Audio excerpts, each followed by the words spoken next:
So for those of you who just joined us, welcome to the Content Theatre. I'm Cliff Hill from Ectron. We're sponsoring the Content Theatre today. We provide a market-leading web content management and customer experience platform. We're just in the corner there if you would like to discuss that with us. It gives me pleasure to introduce Paul Shanley from Associated Press. I'm going to talk to you about today with engaging your audience and share some consumer research that's been carried out with Deloitte and JFK. Thank you very much. As mentioned, my name is Paul Shanley. I work for Associated Press, and for those of you who don't know us, we're essentially a content company. We have a kind of huge news gathering infrastructure that allows us to gather news content, up-to-the-minute content on a daily basis, and supply it to publishers and broadcasters. And I'm kind of here today to answer the question, hopefully, of as content marketing, the importance of it increases, and brands try and achieve content excellence. What is it that they can learn from those who have this skill set? So what is it that they can learn from the news industry? And I'm aware that Associated Press, for people who aren't necessarily involved in news, will be a kind of a new company. So I'm going to put on a video that should better describe exactly what it is that we do.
So hopefully that gives you a bit of a better idea of what it exactly is that Associated Press does.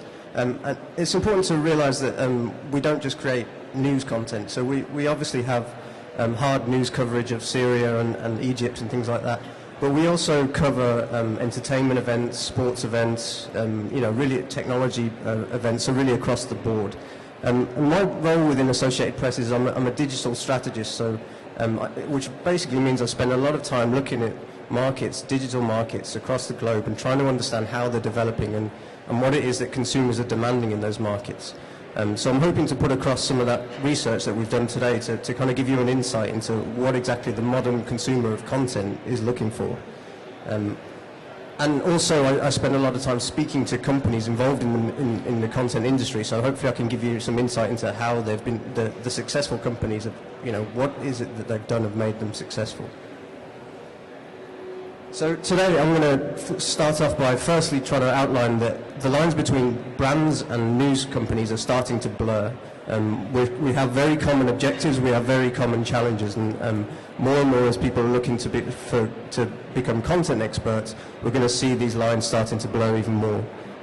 Before going on to talk about, well, what is the right type of content to engage an audience, what gets the audience attention, but what keeps them coming back, and what can we learn from what news publishers have done to make content marketing more successful. And finally, trying to outline the key characteristics of successful companies, successful news publishers. So starting with the lines between brands and publishers are blurring. At Associated Press, we've been approached by all kinds of brands that are looking for content and looking to move towards content excellence. And I spoke to a news editor-in-chief at a global car manufacturer recently. I've spoken to content marketing experts from online retailers. So it's pretty clear that when you're hiring editors and you're starting to invest in an infrastructure to produce content to engage an audience, that there's a kind of a sea change in terms of the way the industry is going. What that's doing is creating, it's great for consumers, it's creating more information marketing, which is fantastic, but it's also creating more and more noise in the market, and it's making it harder to get your perspective across, get your voice heard, and keep attention once you've got that attention. The brands and the news industry really have similar objectives. When I was asked to do this presentation, I researched as much as I could and spoke to as many people in content marketing roles, and found that really it's about engagement, it's about providing relevant content, it's being an authoritative voice on a topic, and it's about keeping customers and being creative in the content that you provide. And that's what the news industry's tried to do for a number of years. And even more interesting is the barriers that stand in the way of effective content marketing. I mean, this was a report that I pulled off the internet that showed that the concerns and the objectives of the barriers that stand in the way of being more effective at our roles are very similar to what the news industry has been going through for the last few years. So it's about a lack of human resources, a lack of budget, a lack of understanding and training, and a lack of content creation skills. And I hear this every day when I speak to news companies and their concerns about what's stopping them from being more effective. So you've been asked to do more with less. You've been asked to produce more content with similar budgets or less budgets than you've ever had before. And nobody knows how to do that better than the news industry at the moment. I mean, I've been to a lot of conferences across the globe, and I've seen this graph in some form or another in every country that I've been to. And the green line represents newspaper print circulation. The blue line represents newspaper advertising revenue. So it's a total time of disruption in the news industry. And on top of that, the competitive environment they're going into, which is online, is they're competing with technology companies, social media companies, broadcasters. They're having to be multimedia, multi-format. They've been asked to do more on a lot less. And hopefully I can put across how they've managed to do that, and hopefully that will influence some of you in terms of the decisions you make in terms of content marketing. So what is the right type of content? Well, we did some research recently on key markets in Europe and Asia to see how the modern consumer interacts with content. So we focused on UK, Germany and Spain in Europe, and Japan, Indonesia and China in Asia, to try and get an idea of what the modern consumer expects for up-to-the-minute news content. And again, whenever I describe news, just think of it as up-to-the-minute content, and whether that's entertainment, sports, breaking news, anything like that. And the good news is that appetite for content is stronger than ever across all age groups. We asked, in our research, we asked how important is it for you to keep up to date with the latest news, and overwhelmingly in all countries the response was it's very important. And I think Japan's probably the only country that it was kind of considered less important, but even that's 80% of respondents said, we want to keep up to date with the latest news. But traditional media still very much owns that news experience, the up-to-the-minute news experience, and I think this is kind of contrary to popular belief. That online and mobile is where people go when they want to get the latest news content. And so in Germany, we're using the example here, but it could be the UK. It was very similar in the UK and Spain, is people still go switch on the TV when they want to get the latest news content. Whereas online and mobile is a very distant second. And it's important to note that social media within that online and mobile section is a very small percentage of that. What people are looking for when they go online is in-depth coverage. So they want in-depth analysis and they want a personalized experience. And so that was the only real criteria that people said that we want more of when we go online than TV. It was in-depth analysis. And that obviously has unique challenges for brands creating content, because it's not necessarily just about putting out content. being the latest to update people on what's happening in the world. It's about in-depth analysis and providing a personalized experience for the consumer. Interestingly, within our research, we found that this is going to change shortly. The Western world still very much relies on traditional media to get updated on content, whereas China, Indonesia, and to a certain extent Japan provides a real look into the future for how consumers in the Western world are going to change. I mean, it's totally different. In China, people go online when they want the latest news. People go online when they want to see what's breaking and what's happening in the world, as opposed to in the Western world. And a lot of that's down to kind of trust of traditional media, but a lot of it is down to the consumers of news in these countries are digital natives. And so we expect the Western world to migrate over to be more like China, Japan, Indonesia. So it's not necessarily about being first, but it's going to become more important to provide the latest news and keep everybody up to date online. And video is very much an important part of that.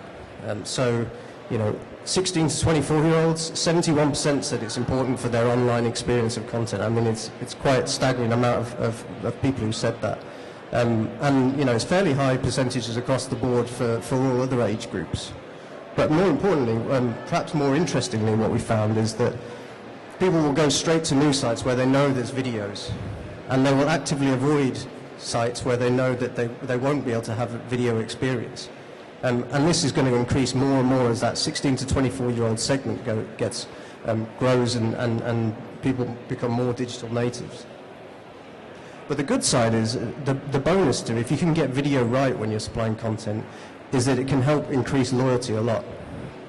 And if we look here, people will typically get news or content from 7 sources in total, offline and online. Online, they probably get between 2, 3, 4 sources.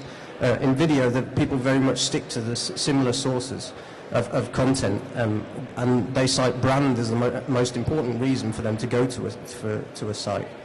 And contrary to what I thought, that this wasn't necessarily YouTube that people were going to. It was either brands that they trusted or very niche interest brands, so something that was specific to them, and it comes back to, again, that personalized, relevant content that's specific to them. So in summary, I mean, the future is multimedia, multi-format, multi-platform. We need to get used to that and produce content and develop the skills in order to produce content that engages an audience in that situation. But if done right, it can very much increase brand loyalty. People are looking for in-depth analysis and targeted content, but more and more it's going to be about people are going to be turning to online for breaking news and up-to-the-minute news, and even up to the second news. I mean, news publishers these days are moving on to live content, so it's very much about, consumers expect to hear what's happening in the world quicker and quicker.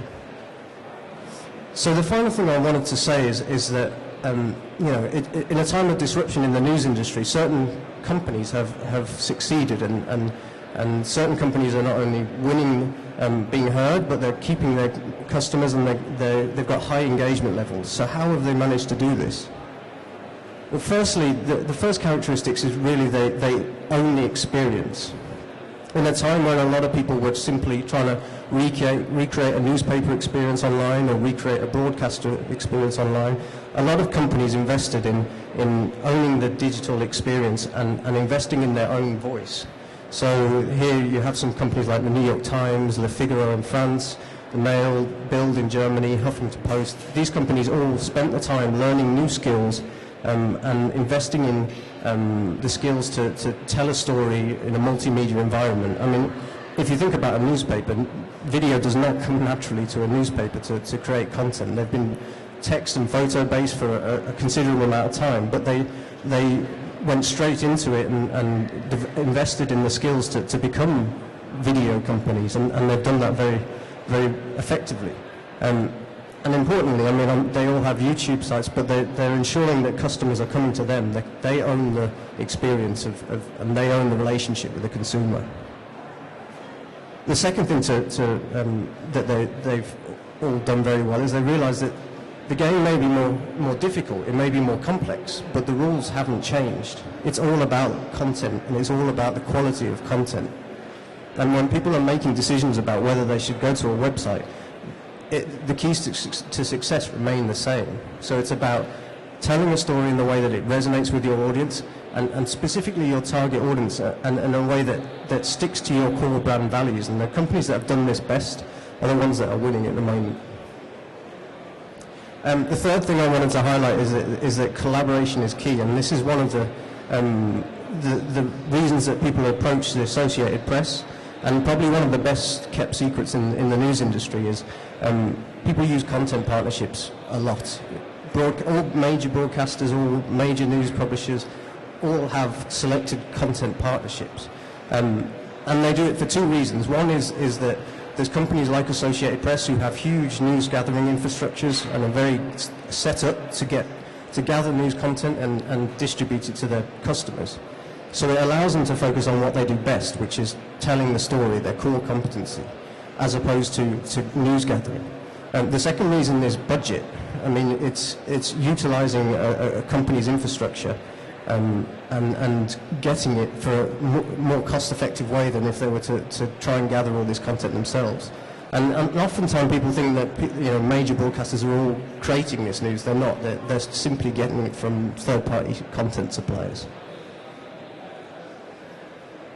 The next characteristic I thought was good was that they all have flexible ways of working, and they all learned how to work in an agile way.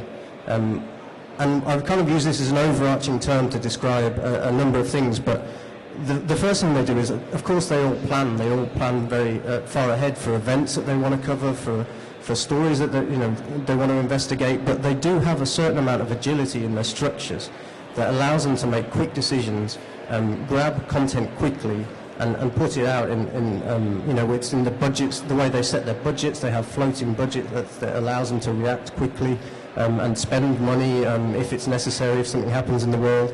The decision making, they empower people to make quick decisions and get the content out there.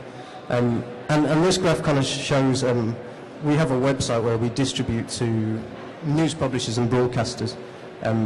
And most of our downloads from our website are done within the first 2 hours, and it just shows you they're set up in an agile way to work very quickly. And the kind of second thing they've done under this is they've tried things, they've experimented, they've failed fast, failed cheap. They've learned as they go, and all of them have this in common. They haven't just tried to recreate the way they traditionally put content out. They're experimenting in various ways.